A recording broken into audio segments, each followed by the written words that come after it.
Assalamualaikum dan salam sejahtera. Anda bersama saya Nina Rozman dalam Niaga Awal News. Seperti biasa jam ini kami akan bawakan pelbagai perkembangan terkini niaga ekonomi pasaran untuk anda fahami bagaimanakah iaitu pergerakan ataupun prestasi pasaran tempatan ataupun serantau yang boleh kita teliti ketika ini.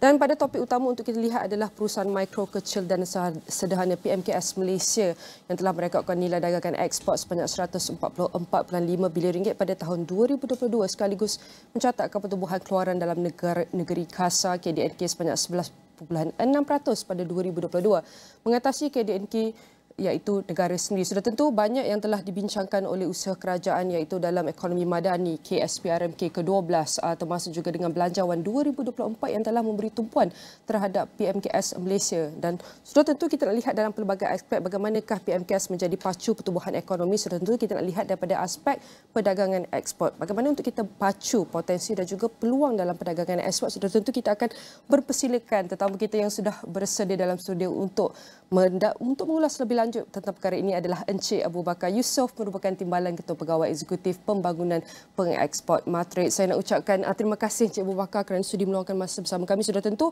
kalau datang ke sini setiap pagi dah tahu bukan mudah dengan kereta, jam semua. Apa khabar Encik Abu Bakar? Khabar baik, Alhamdulillah. Terima kasih Encik Nina. Okey, kita nak bercakap mengenai PMKS ini. Mereka adalah antara kumpulan yang terpenting kerana mereka merupakan antara tulang belakang, tulang besar ekonomi negara ini. Mungkin sebelum kita nak lihat apakah antara inisiatif untuk kita angkatkan lagi PMKS, kita angkat darjat dan kesejahteraan mereka, mungkin Encik Abu Bakar boleh jelaskan ataupun kongsi bagaimanakah realiti ataupun keadaan semasa PMKS di Malaysia ketika ini. Okey, terima kasih Encik Nina. Terlebih dahulu saya ingin mengucapkan terima kasih kepada Encik Nina dan juga Asro kerana menjemput saya pada pagi ini. Mungkin saya boleh berikan sedikit latar belakang tentang kepentingan perusahaan makro, kecil dan sederhana PMKS ni. Kalau kita melihat kepada data yang dikeluarkan oleh SSM, terdapat 1.2 juta syarikat yang berdaftar dengan SSM di mana 97.4% daripadanya adalah perusahaan makro, kecil dan sederhana.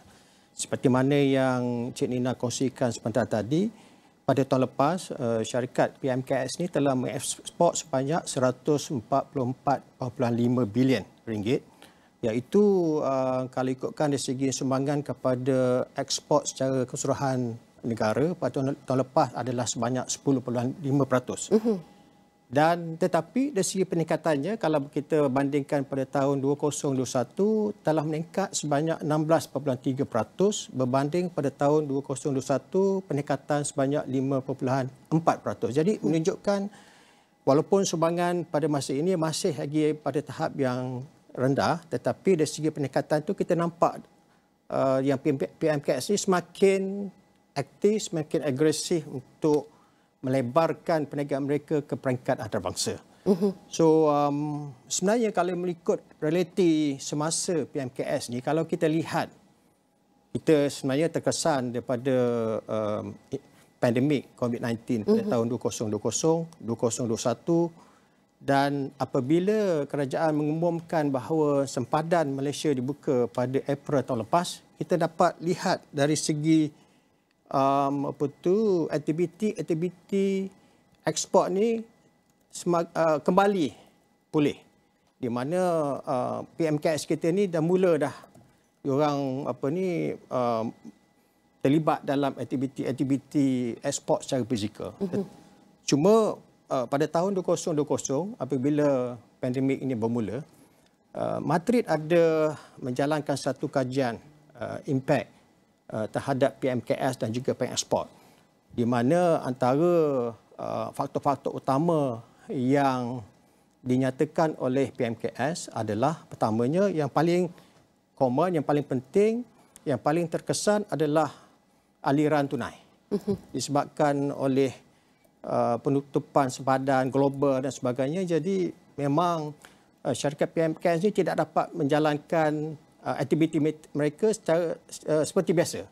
Jadi itu yang menyebabkan aliran tunai PMKS ini terkesan, dan seperti mana yang kita sedia maklum bahawa terdapat PMKS kita yang terpaksa menutup perniagaan dan ada juga yang orang kata dia diversify dan pelbagaikan perniagaan mereka untuk kembali untuk sustain dia punya perniagaan tersebut. Jadi apa yang Madrid lakukan apabila kita menghadapi suasana pandemik COVID-19 ini, kita beralih arah kepada digital, kepada aktiviti-aktiviti ekspor yang kita laksanakan secara maya. Walaupun sepadan tutup, tapi Madrid kembali orang kata aktif untuk kita mengubah ataupun menambah baik kaedah pendekatan aktiviti pembangunan dan promosi ekspor secara maya, di mana kita masih bantu lagi syarikat-syarikat PMKS ni untuk melaksanakan perniagaan mereka. Contohnya, saya ambil contoh, kalau katakan kita nak adakan padanan perniagaan di antara syarikat PMKS dan juga syarikat antarabangsa, pengimport, pembeli. Jadi kita akan adakan secara maya atas talian melalui platform Zoom ataupun Microsoft Teams, dan kita akan adakan pencubaan secara maya, dan ianya dibantu oleh pejabat-pejabat perdagangan Madrid di luar negara. Kita ada sekarang ni kita ada 49 pejabat perdagangan Madrid di luar negara, dan pejabat Madrid di luar negara inilah yang membantu ibu pejabat kita Madrid di KL untuk mengenal pasti pengimport dan pembeli yang boleh kita hubungkan dengan syarikat-syarikat PMKS. Jadi mereka masih boleh berbincang secara maya walaupun dengan keadaan penutupan sempadan global. Dan selain pada itu, kita mengambil langkah drastik disebabkan oleh akibat pandemik ini dengan menganjurkan contohnya program pameran kita. Pada tahun 2021 kita menganjurkan pameran halal antarabangsa iaitu MIHAS secara maya. Keseluruhannya secara maya. Pameran secara maya dan juga padanan perniagaan secara maya. Jadi program tersebut berjaya. Ya, dia berjaya untuk membantu PMKS kita untuk meneruskan kelangsungan aktiviti ekspor ni melalui kaedah maya. Jadi melalui kaedah maya juga melalui program seperti MIHAS yang dianjurkan, kita tahu untuk bergerak ataupun beralih kepada peringkat, kita tak nak berjaya hanya di pasaran tempatan, tapi kita nak berjaya sehingga ke pasaran iaitu antarabangsa. Sudah tentu PMKS ini perlu diberi latihan penyelidikan terhadap penyesuaian produk, penyesuaian perkhidmatan dan pelbagai lagi mengikut piawaan antarabangsa juga. Mungkin boleh kongsikan apakah kita boleh cakap syarikat-syarikat yang PMKS ini mahu memula, apa mereka mungkin tak tahu bagaimana caranya. So, jadi apakah kriteria utama ataupun kriteria kritikal yang mereka perlukan untuk bergerak hingga ke pasaran antarabangsa? Okey. Sebenarnya Madrid kita ada pelbagai program membangunkan keupayaan syarikat PMKS, di mana apa yang penting bagi usahawan PMKS kita adalah menanamkan minat tersebut untuk mencuburi perniagaan ekspor. Seperti mana yang kita tahu, pasaran tempatan adalah terhad. Kita ada 32 juta saja penduduk dan juga persaingannya amat kompetitif. Jadi kaedah terbaik untuk usahawan PMKS lebih mempunyai ruang ataupun peluang untuk mengembangkan perniagaan adalah pasaran ekspor. Di luar sana itu kita ada 8 bilion penduduk. Kan? Tidak terhad. 8 bilion penduduk yang menawarkan pelbagai peluang dan permintaan terhadap pelbagai produk yang ada di Malaysia. Jadi apa yang kita lakukan di Madrid dari segi membimbing PMKS ini adalah kita mempunyai satu program untuk menyediakan PMKS kita ini untuk mengekspor. So kita panggil sebagai export journey ataupun perjalanan untuk ekspor, di mana pertamanya kita menggalakkan PMKS kita untuk mendaftar sebagai ahli Madrid. Yang itu tidak ada apa-apa bayaran, kita boleh buat secara online. Dan bila berdaftar dengan Madrid ini, kita dah ada kita punya beberapa siri bimbingan dan program latihan. Termasuklah contohnya saya nak sebut di sini, sekarang ni semuanya ke arah pendigitalan. So kita ada satu mekanisme untuk mengukur keupayaan dan kemampuan PMKS kita ini, sama ada mereka ni sudah bersedia ataupun belum. Jadi kita ada satu mekanisme yang kita panggil sebagai Export Readiness Assessment Tool. Ini adalah tool secara maya yang kita minta usahawan PMKS kita untuk menjawab. Ada beberapa siri soalan daripada keputusan hasil daripada mekanisme ini, kita akan dapat tahulah sama ada tahap mana PMKS ini dari segi tahap kesediaan dia. Sama ada dia adalah kemahiran dia, beginner ataupun intermediate ataupun advanced. Jadi berdasarkan kepada keputusan mengikut setiap peringkat kategori kesediaan ini, kita ada siri bimbingan dan juga latihan yang kita akan address ataupun kita akan lihat apakah lagi skill-skill yang perlu dibangunkan oleh PMKS. Contohnya kalau katakan dia agak kurang atau melemah dalam aspek pemasaran, kita akan bantu macam mana untuk usahawan PMKS ini dia boleh menaikkan ataupun memperkukuhkan kemahiran pemasaran untuk memasarkan produk dan perkhidmatan mereka ke luar negara. Jadi itu adalah antara langkah-langkah yang diambil oleh Matrik untuk membimbing PMKS. Tapi kita banyak lagi program-program latihan yang menjurus kepada membangunkan keupayaan PMKS kita untuk ke pasaran ekspor, pasaran antarabangsa. Ya. Betul. Selaku agensi, kita tahu Matrik adalah antara penggerak utama ekspor negara. Banyak pendekatan yang kita boleh cakap yang telah banyak dilaksanakan dan berjaya untuk menggalakkan lagi pelibatan syarikat PMKS dalam pasaran global. Mungkin Encik Abu Bakar boleh kongsikan sedikit pesanan ataupun harapan kepada PMKS di luar sana yang mungkin mahu baru mencuba untuk keluar daripada pasaran tempatan dan pergi ke peringkat antarabangsa. Apakah harapan untuk mereka? Ya. Kita sering bila kita bekerjasama dengan, contohnya saya nak kongsikan di sini, kita bekerjasama dengan pelbagai pihak dalam ekosistem ekspor, ekosistem perdagangan, antaranya kerjasama Matrik dengan kerajaan negeri.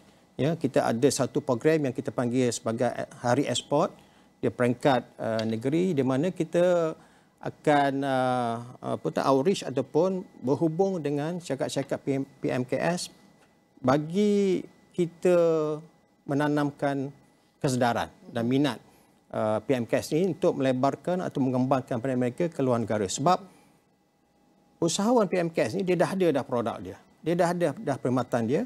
Mungkin buat masa ini dia masih memfokuskan kepada pasaran tempatan, pasaran domestik, tetapi setiap produk dan perkhidmatan yang dihasilkan oleh PMKS ini berpotensi sebenarnya untuk dikembangkan ke pasaran luar negara. Cuma mungkin satu dari segi minat, dia kena ada minat untuk mengekspor. Yang keduanya dia kena committed, ya, bersanggup untuk melalui perjalanan ekspor di mana mungkin dia kena menambah baik aspek-aspek tertentu berkenaan dengan produk dan perkhidmatan mereka. Kalau produk mungkin dia kena tambah baik dari segi pembungkusan, dari segi penglabelan dan sebagainya. Jadi itu adalah untuk kita memenuhi keperluan pasaran antarabangsa. Yang ini Matrik sebenarnya mengambil langkah-langkah yang sewajarnya, yang kita juga bekerjasama dengan pelbagai rakan-rakan strategik yang boleh membantu PMKS kita ke arah orang kata memperlengkapkan persediaan untuk ke luar negara. Contohnya Matrik ada bekerjasama dengan, tak kira lah sama ada rakan strategik tersebut yang tempatan ataupun di luar negara. Kita ada kerjasama dengan pihak Google. Sebab pihak Google dia mempunyai platform digital untuk membantu PMKS untuk bagaimana untuk mendapatkan maklumat yang sesuai untuk keluar negara. Kita ada bekerjasama dengan DHL. DHL juga adalah satu organisasi yang menekankan kepada aspek logistik. Bagaimana usahawan PMKS kita boleh memahami tentang proses untuk mengekspor produk mereka secara e-dagang rentas padan melalui kemudahan-kemudahan yang ditawarkan oleh DHL. Kita ada kerjasama dengan SME Bank. Kita ada kerjasama, ya, banyak pelbagai agensi. Ya. Betul, itulah adalah kita boleh cakap kalau kita dapat kuatkan lagi, tingkatkan lagi program-program khusus alat-alat dan bimbingan yang disediakan untuk PMKS, termasuk juga dengan perkongsian dan harapan sendiri oleh Encik Abu Bakar Yusof, merupakan Timbalan Ketua Pegawai Eksekutif Pengenalan Pengekspor Matrik. Saya nak ucapkan terima kasih Encik Abu Bakar kerana sudi meluangkan masa bersama kami dan berkongsikan bagaimana untuk kita pacu potensi dan juga peluang perdagangan dalam kalangan PMKS. Sekali lagi saya ucapkan terima kasih. Dan sudah tentu semua perkongsian ini akan kami rangkumkan saksikan dalam astroawani.com dan semua platform digital Astro Awani.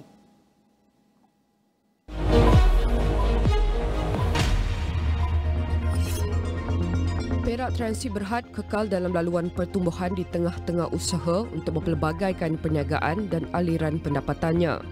Pada suku ketiga berakhir 30 September 2023, kumpulan itu mencatatkan keuntungan bersih RM16.6 juta meningkat daripada RM15.03 juta pada suku yang sama pada 2022. Manakala pendapatan sesaham meningkat kepada 2.28 sen daripada 2.15 sen sebelumnya. JF Teknologi Berhad merekodkan untung bersih sebanyak RM9.8 juta bagi tempoh 9 bulan berakhir 31 Mac 2023 didorong hasil sebanyak RM33.3 juta. Ia sebahagian besarnya disebabkan oleh perubahan dalam campuran produk perbelanjaan sekali sahaja yang berkaitan dengan penghijrahan kumpulan ke pasaran utama Bursa Malaysia bersama-sama dengan caj cukai positif yang diiktiraf dalam tempoh yang sama tahun sebelumnya. DPS Resources Berhad dan Mutiara Mahajuta Sdn Berhad melalui anak syarikat DPS Energy Sdn Berhad DPSE telah membenterai perjanjian usaha sama JVA dengan Mutiara Mahajuta Sdn Berhad untuk sebidang tanah seluas 76.9 hektar di Melaka. Kerjasama ini melibatkan projek perintis yang merangkumi agropelancongan, tanaman, bioladang, tenaga boleh diperbarui, ladang solar dan aquaponik. Laporan penuh di saluran 501 dan astroawani.com, sedaganews.com.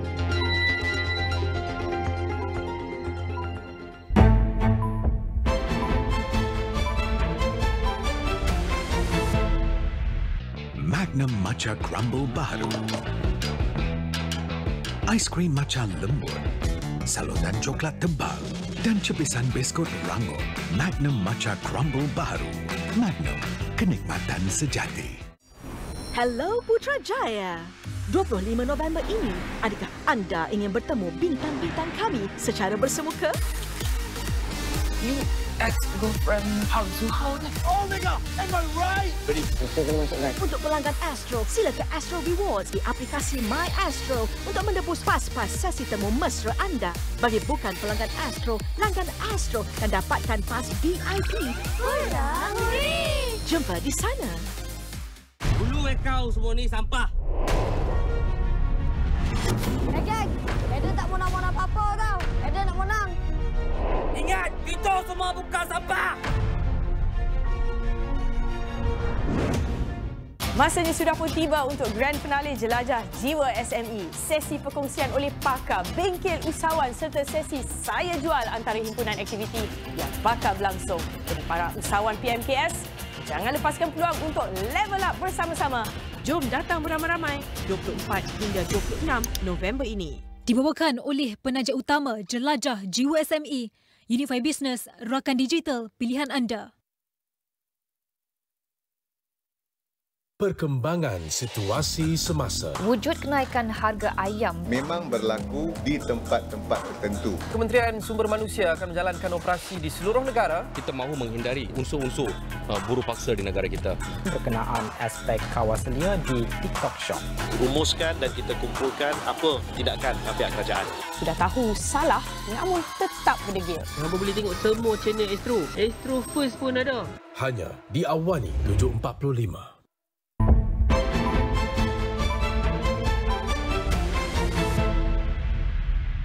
Malaysia Airlines menyambung semula sepenuhnya perkhidmatan dalam penerbangan bagi semua sektor susulan pertukaran catering yang berkuat kuasa 1 September 2023 dengan menawarkan semula termasuk tawaran minum lengkap, hidangan penuh, makanan panas dan hidangan khas.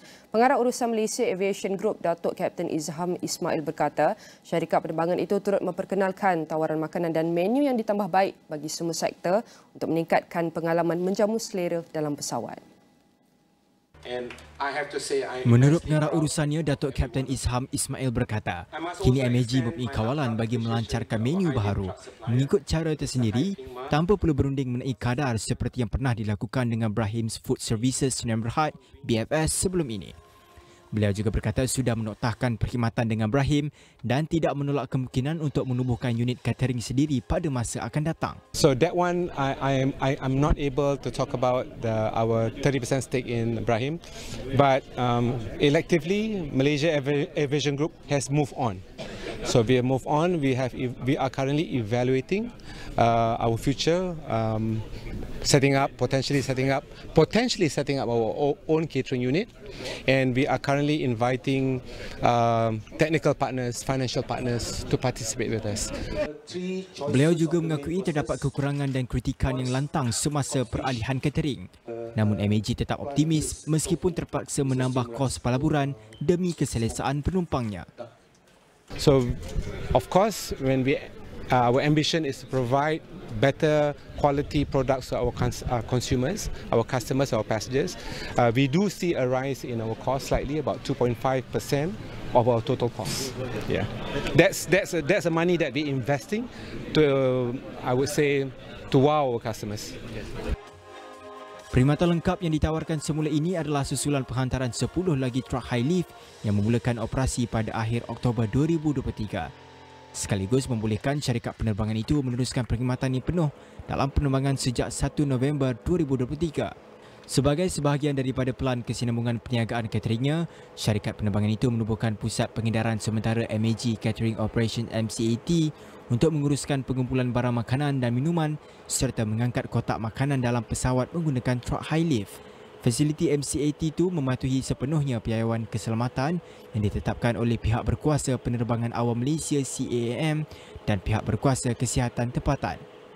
Susulan penambahan ini, operasi MCAT semakin kukuh apabila mempunyai 24 truk high lift, 6 penyejuk beku, 2 pendingin, 2 mesin pencuci yang membolehkan syarikat penerbangan itu menawarkan perkhidmatan yang efisien dan segera kepada laluan yang terjejas sebelum ini. Ketika ini, syarikat penerbangan itu menguruskan sendiri purata sebanyak 18,000 makanan pada setiap hari dengan bekerjasama erat dengan raga kongsi untuk mengekalkan piawaian kualiti dan perkhidmatan yang terbaik. Sementara itu, Izam berkata pembekal makanan pihak ketiga terdiri daripada Mas Awana Sdn Bhd iaitu milik 60% MAG, Sajan Ambang Sdn Bhd, Side Food Industry Sdn Bhd, QL Kitchen Sdn Bhd, Fantastic Food Factory Sdn Bhd, Alkina Cuisine Cosmic Culinary Food Solution, Koperasi Petronas dan penyedia sate Wan Malinja Food Industry Sdn Bhd. Keseluruhan kos catering untuk tempoh sebelum September ketika operasi Brahim adalah 2% daripada kos operasi dan seterusnya meningkat sebanyak 0.5% hingga 2.5% daripada jumlah kosnya pada 2023 dengan 9 pembekal pihak ketiga. Batang Pinang. Okay.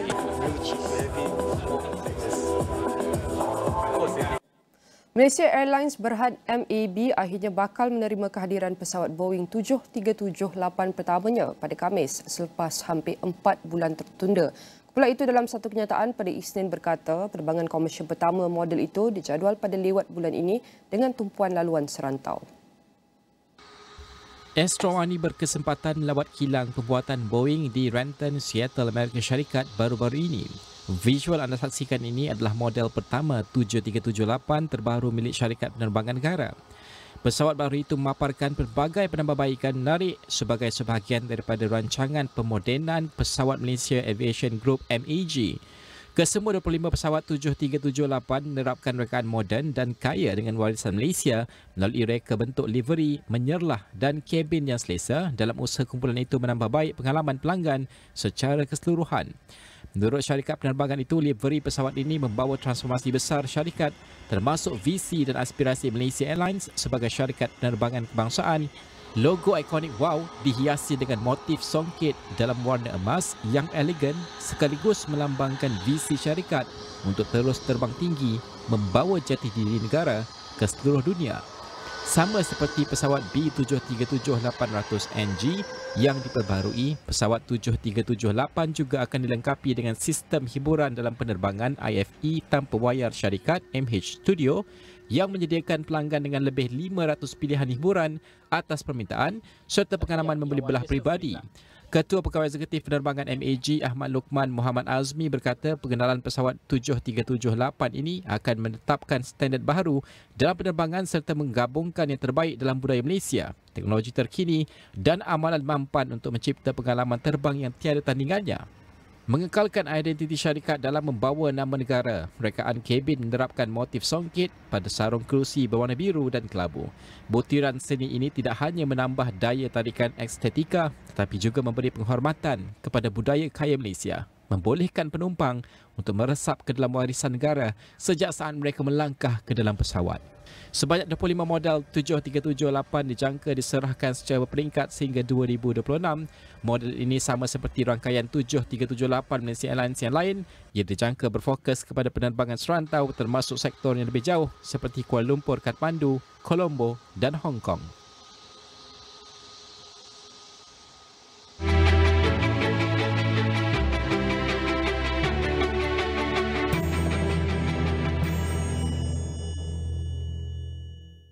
Jiwa SME kini sudah sampai ke destinasi terakhirnya. Siri jelajah terakhir Jiwa SME akan berlangsung di The Curve, Mutiara Damansara dari 24 hingga 26 November ini. Macam-macam kami bawakan, termasuklah sesi perkongsian dari Fatih Watches, Captain Batik, Bengkel Usahawan oleh Unify Business dan TikTok Shop, serta sesi pembentangan perniagaan Saya Jual oleh Bank Rakyat. Ada pelbagai persembahan menarik dari artis tempatan dan juga banyak hadiah menarik melalui cabutan bertuah menanti anda. Jangan lupa jumpa kami pada 24 hingga 26 November ini di The Curve, Mutiara Damansara. Untuk info lanjut, layari www.jiwasme.com.my. Jiwa SME, gelanggang inspirasi usahawan. Baik, sebelum kita berhenti rehat seketika, kita akan bawakan iaitu perkembangan seterusnya mengenai APEC CEO 2023 Summit, tapi kami akan tinggalkan anda dengan segmen Jiwa SME.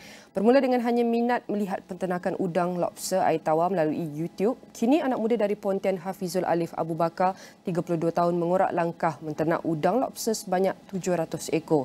Katanya biarpun baru setahun jagung dalam bidang ini, pelbagai inovasi serta penyelidikan dan pembangunan dilakukan bagi memastikan ketahanan hidup ternakannya.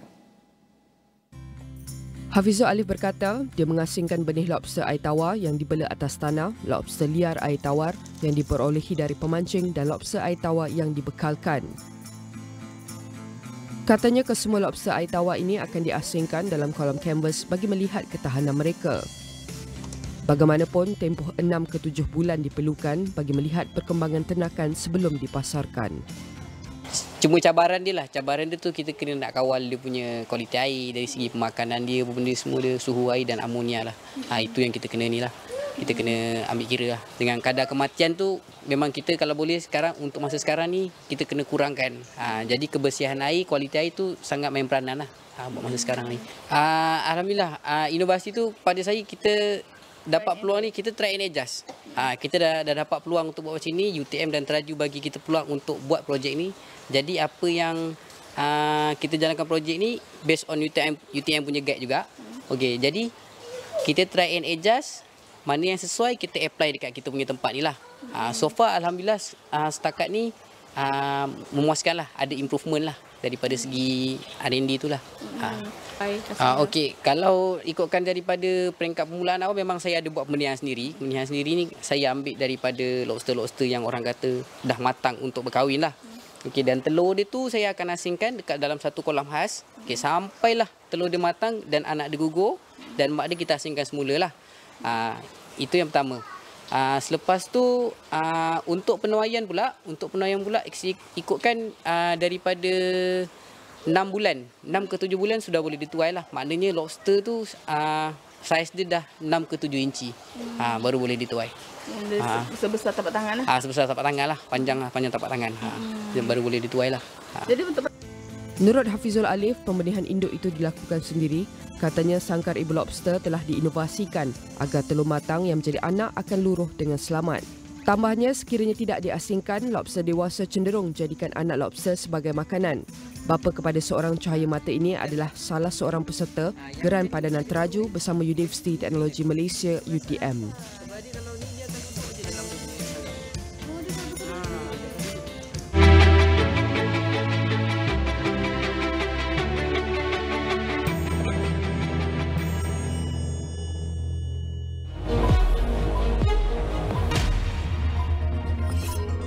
Jualan kereta pada Oktober 2023 mencatat peningkatan sebanyak 10% kepada 74,896 unit daripada 68,156 unit pada bulan sebelumnya, didorong pertumbuhan kukuh dalam jumlah volume industri TIV.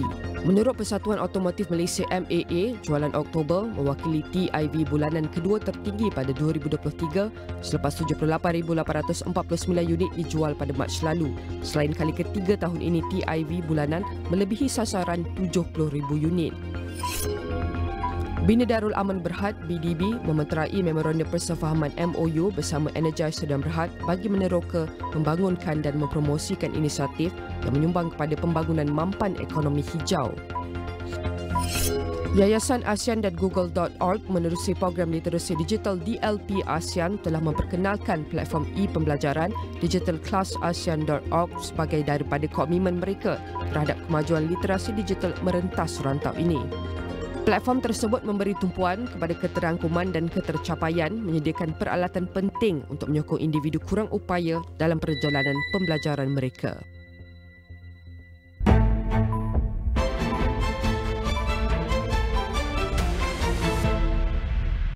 Pertemuan dua hati yang terluka. I suka spektakel dengan you, Jamie. Selagi jantung I berdegup, I akan jaga you. Namun mereka masih dibayangi cinta pertama. Itu ke perempuan yang buat you gila bayang sangat tu? Jangan sentuh I. Sikap amarah membawa padah. Mira. Aku tak maaf. Tinggalkan Mira. My Famous Ex-Boyfriend. The Astro Ria dan Astro Go. Stream pelbagai kisah anda di sini. Saya dengan Samira dah putus. Stream apa yang anda inginkan. This is the perfect duet.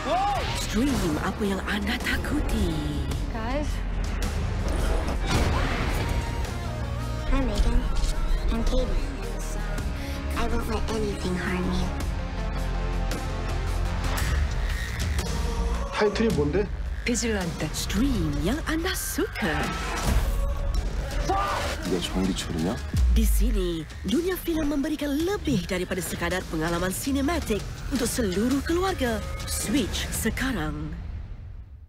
Hadirnya tetamu yang tidak diundang.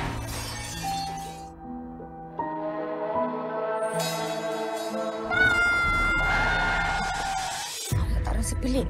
Adam suruh berhenti tadi. Nama I bukan Adam. Nama I Sohaimi. Cuba Panita tengok gambar-gambarnya. Budak 6 tahun boleh lukis gambar mayat kena makan dengan gagak macam ni.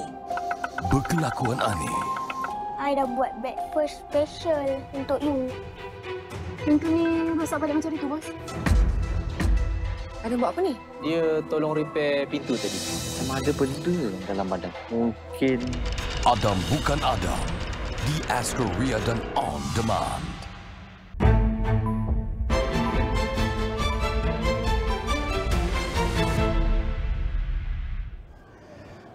Assalamualaikum, salam hormat. Anda menyaksikan Niaga Awani. Saya bawakan secara langsung dari San Francisco, Amerika Syarikat, di mana hari ini hari yang cukup sibuk sebenarnya bagi Perdana Menteri Datuk Seri Anwar Ibrahim, di mana pada 11 pagi tadi beliau menghadiri APEC CEO Summit dengan sesi dialognya bertajuk The Global Economy and the State of the World, di mana Datuk Seri Anwar Ibrahim berdialog bersama dengan Tian Wei yang merupakan host CGTN bagi program World Insight, dan sudah tentu banyak perkara disentuh oleh Perdana Menteri, di mana kalau kita telitikan ia termasuklah dari segi isu multilateralism, melihat kepada kerjasama ekonomi, bagaimana Malaysia berpendirian untuk tidak memihak kepada mana-mana negara dan kekal terbuka dalam terutamanya menerima pelaburan dan perdagangan, tidak memihak sama ada Amerika Syarikat mahupun China, dan banyak perkara sebenarnya pada sesi dialog yang berlangsung lebih kurang dalam hampir 30 minit, 20 minit lebih, dan sudah tentu saya akan bawakan kepada anda eksklusif melihat kepada apa yang dikongsikan oleh Perdana Menteri. Apa kata kita saksikan sesi dialog tersebut dan rangkumannya selepas ini.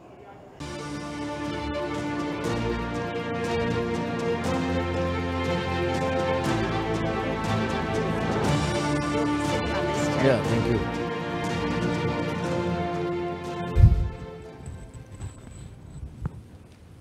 Thank you, everyone. And thank you, Mr. Prime Minister. What a pleasure to see you again. Thank you, Tin Wei. I know this morning you were working with your colleagues in order to be here. See, there's a lot of things coming up every day that we need to work so that we will be both at the focus of our attention on the most important issues and be able to look for solutions. Mr. Prime Minister, therefore, I want to ask you, what is, in your view, the state of the world? It's a big question.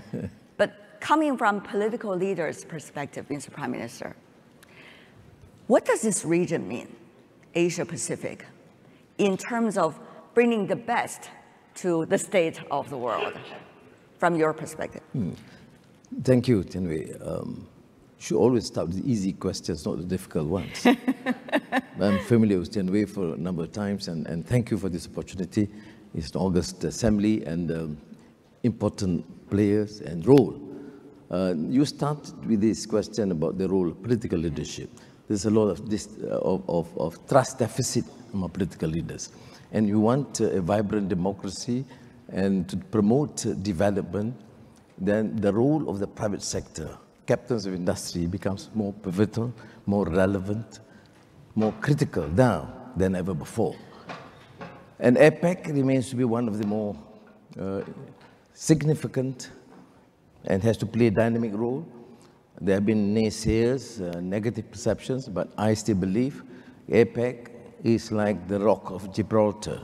It has a role, it has to succeed, and this is one forum that we have the opportunity to engage effectively. I'm extremely pleased, for example, last night when President Biden made the reference looking forward to this engagement with President Xi Jinping. It's very important that we take a different view. The captains of industry, the business leaders must view this unlike the protectionist, the limited concerns of many political leaders. Therefore, to my mind, we in the Asia Pacific look forward to this engagement because it would be an immense benefit to the region and to the world. As we speak, the meeting, I guess, is taking place right now somewhere near San Francisco. So what do you hope, exact hope, let's just put it this way, that this meeting could bring to the discussions that we're having right now? We talk about inclusivity. We talk about globalization.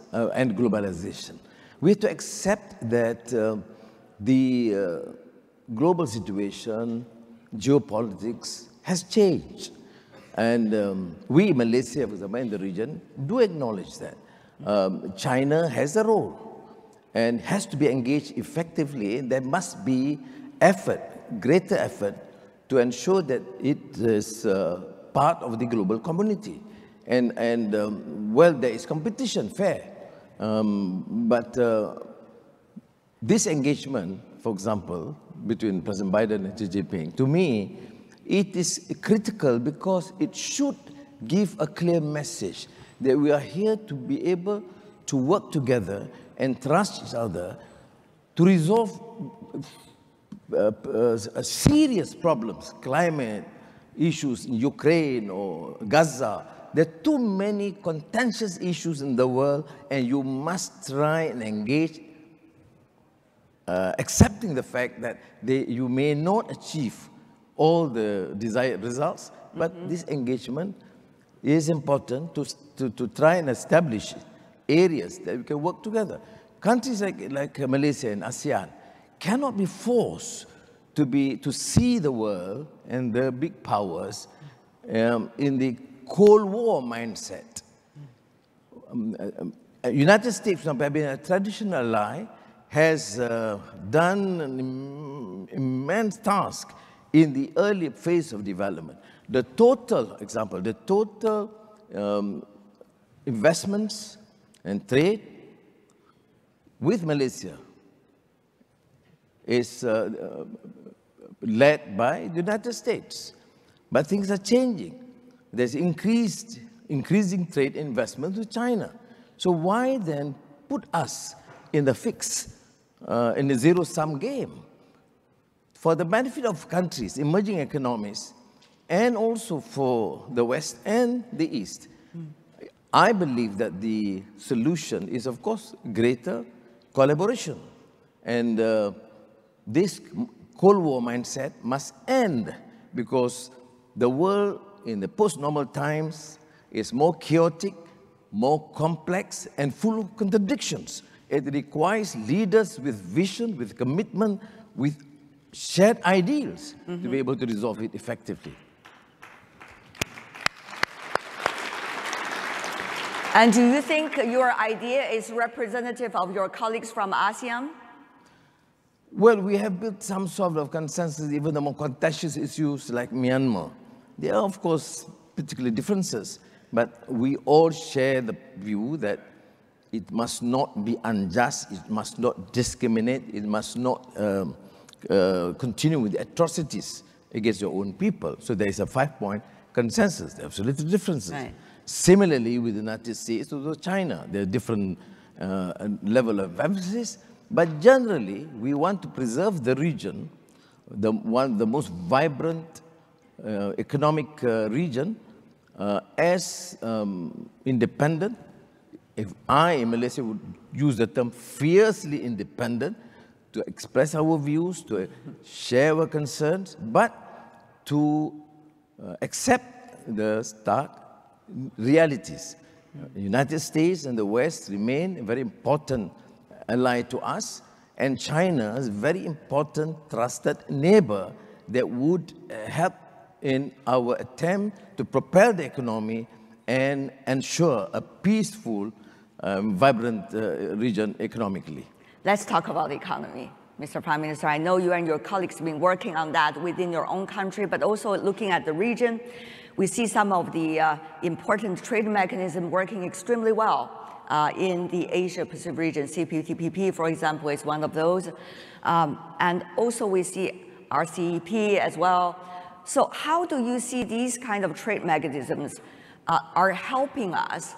And moving forward, we know the difficulties, but still, how can we maintain a certain level of stability and predictability?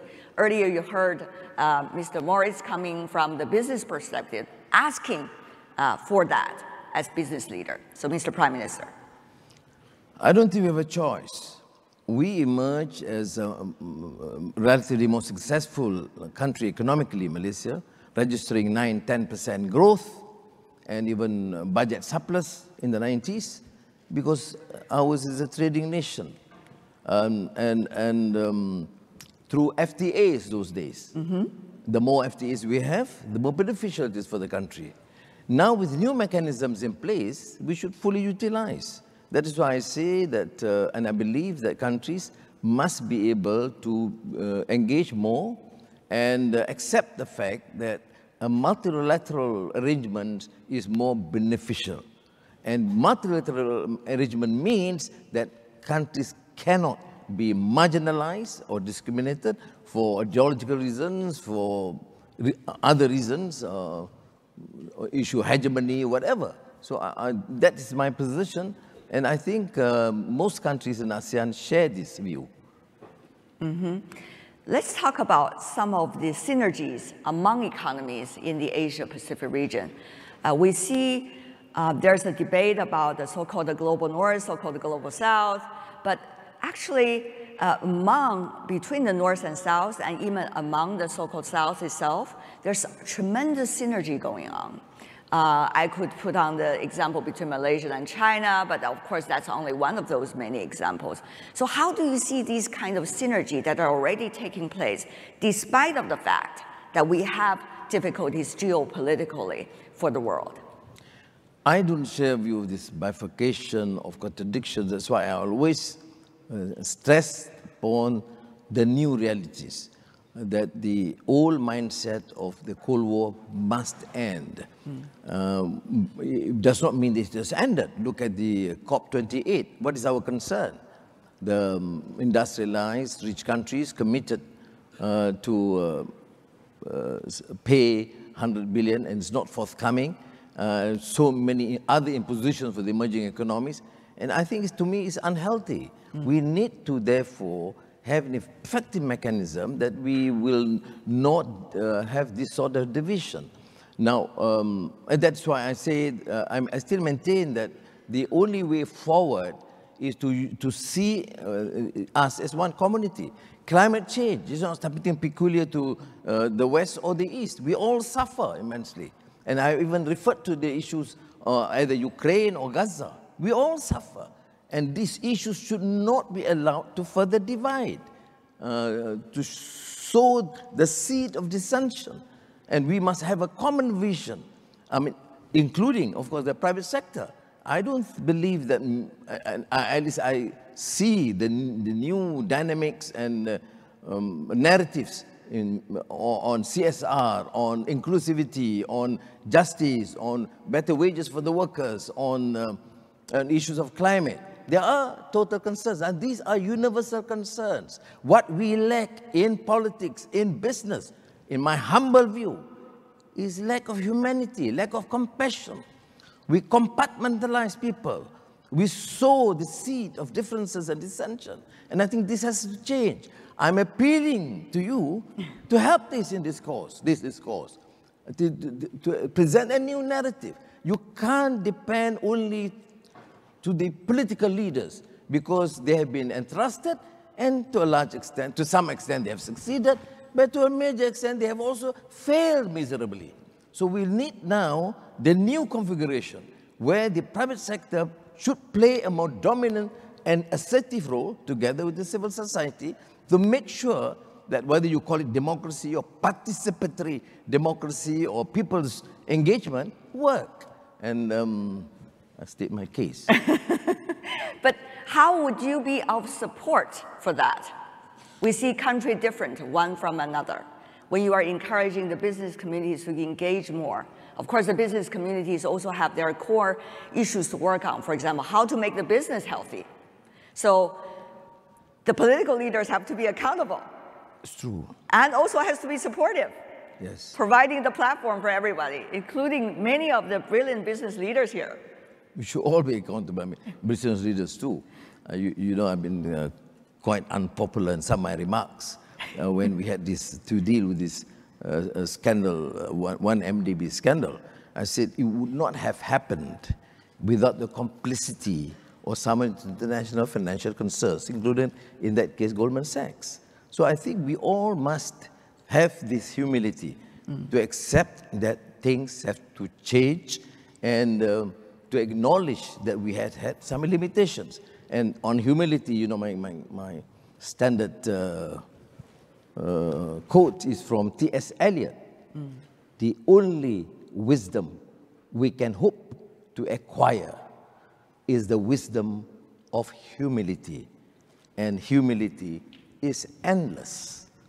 So let us now accept the fact that in order to ensure that we resolve major outstanding issues of the world, from AI that we heard just now, to climate change, to poverty eradication, we have to make the necessary adjustments and accept the fact that even in democracy, you talk about democratic accountability.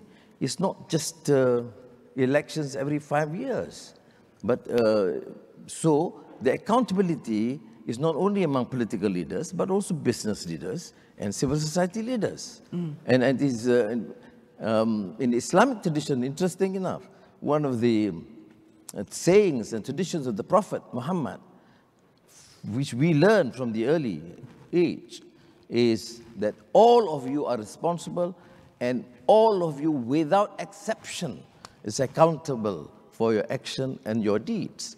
Of course, the next question is, do people actually implement these principles? Right. The answer is, of course, no. So I think, Tenway, you are right in saying that we all should be accountable. We do more. For a government, like say Malaysia, what do? We have a Madani framework. There must be clarity in policies and to acknowledge the fact that the country cannot move forward without the involvement of the private sector, without foreign direct investment. So all possible avenues, including incentives, must be brought in. to ensure that it's better Right. Employment and the rest. So with clarity policies, including energy transition, issue of digital transformation, this has got to be clearly laid down, and our task with the bureaucracy is to effectively implement this so that the private sector understand clearly what is to be expected from any of these countries. Thank you.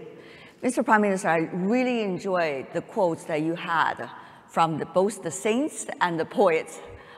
Certainly, they are providing a lot of inspirations for us, but I still have to be pragmatic in my question.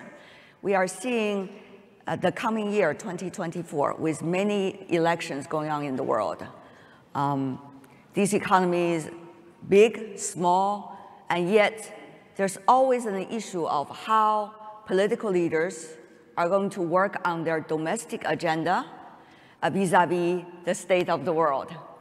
So being a responsible player. From your perspective, representing the political leaders, what are some of the important steps do you see that are crucial these days for political leaders? Of course, there's an interesting quote from Churchill: the statesman thinks of the next, or plans for the next generation, a politician for the next elections. Do we see more statesmen or do we see more politicians? I think you need to combine both, Tian. Because you think of the next generation, you will lose the elections. If you only think of the next elections, you condemn the next generation. So I think it is important to make sure that both of these concerns are met, that people do understand the vision, the policies, and political decision, however populist, cannot condemn the next generation. I am fortunate in this because we have secured a comfortable two-thirds majority in Parliament, and my election is another 4 years. You expect very tough action and decisions I'm going to make for Malaysia. I see you're talking from a very neutral perspective right now. Mr. Prime Minister, now we are at an important crossroad. Economies, whether they are big or small, or the so-called middle-sized economies, are all trying to strive with the circumstances they have to deal with.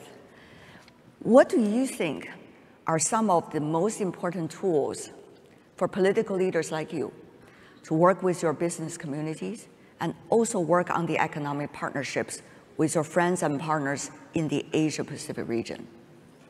Well, from my limited experience in the early period, in the 90s as finance minister, and now, I think political stability is very critical. But clarity of policies is what is required. Consistent, clear policies, whether it's energy or economic program or investments, etc. Then, of course, effective implementation.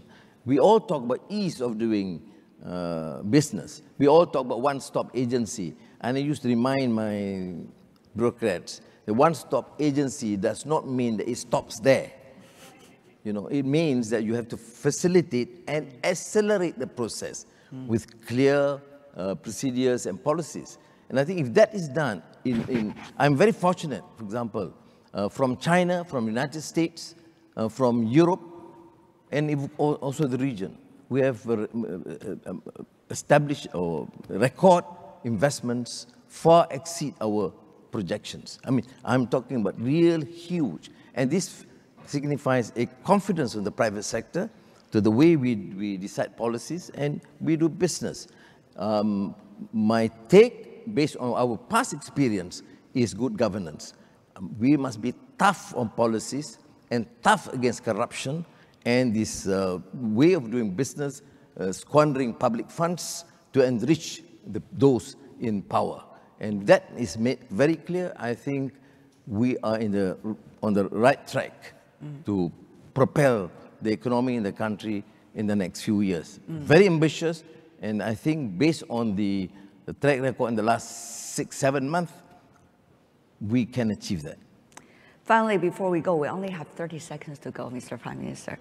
So how political leaders like you and your colleagues to make sure that you're not being hijacked by rhetorics, but be able to focus on the real issue and responsible for the next generation, as you said, from Mr. Churchill, Mr. Prime Minister. Yeah, it's not pious platitudes. Yeah. Because finally, you are judged by your action.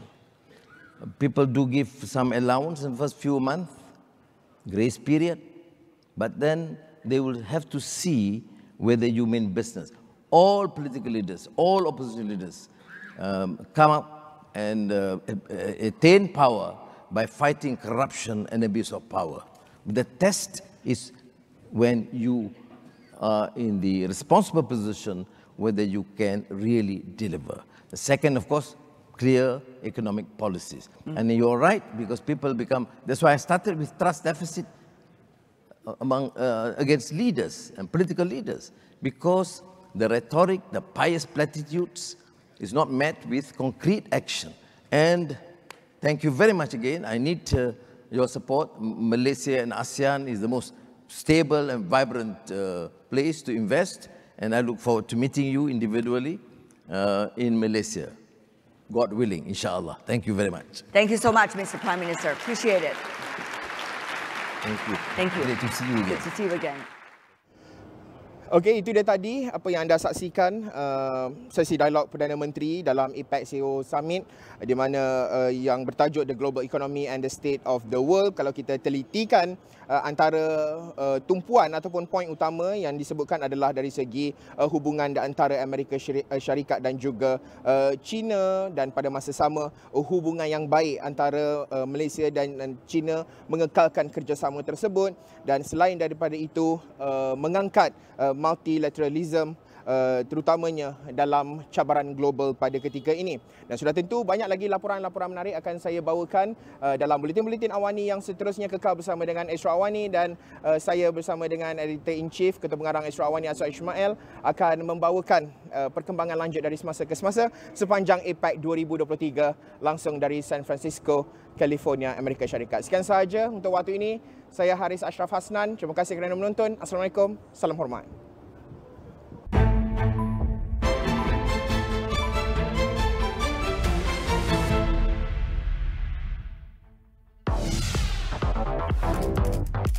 Satu pencarian, dua juara.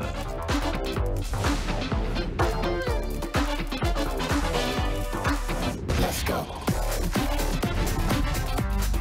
Mencipta kelainan.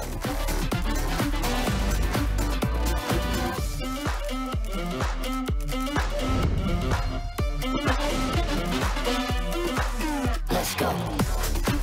Cabaran demi cabaran.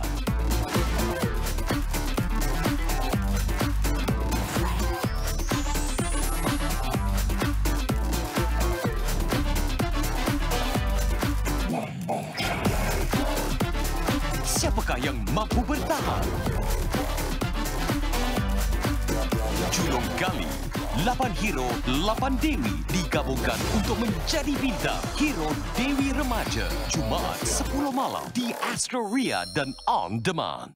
Terokai keindahan pulau, tarikan pelancongan dan kehidupan penduduk setempat dalam Island Checkpoints yang dibawakan khas oleh Tourism Malaysia. Ada kick dia. Jom kita pergi tengok. Dia main turun je, tak cila kan? Macam-macam lagi lah.